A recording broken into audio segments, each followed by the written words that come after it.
And 3 weeks in the observation ward, I was getting worse and worse. I'd become type 1 diabetic. I was in real trouble. They basically gave up on me on the same day that I figured out what was wrong.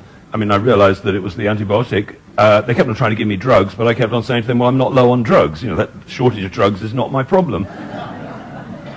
But I realized that I was low on magnesium, and lo and behold, all the arthritis went away. And if you'd looked at me 33 years ago, my hands looked like a 90-year-old's because they're all calcified. And of course, magnesium dissolves calcium. Now, I'd like you to understand that if I use the word cancer or indeed cure, which I'm trying not to do, I will be spelling it with a K for legal reasons. Now, we go to the doctor because we lose our health. Now, doctors, as you probably know nothing about health pretty much. You know, the average doctor, and all the doctors tell me this, half a day in their 5 years of training. What are the big problems? I mean, people say, well, I've got a disease.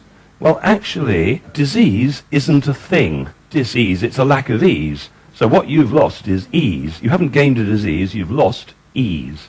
If I'd listened to the doctors who are advising me, I would now be dead for about, I don't know, 25 years. Because, you know, they offered me drugs, and they also said that I should look forward to having my feet cut off. Which, yeah, it was sweet of them to suggest that.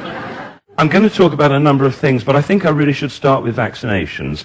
And I'd like a little bit of audience participation. Could you put your hands up, anybody who has known anybody at all who, after they had the flu vaccination, got ill? Could you put your hands up if you know anybody? So that's pretty much everybody in the room, right? Now, do you know anybody who knows anybody who has an autistic child, if you could put your hands up?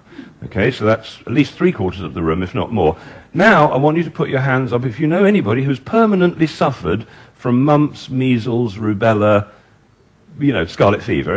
Anybody know anybody? One hand.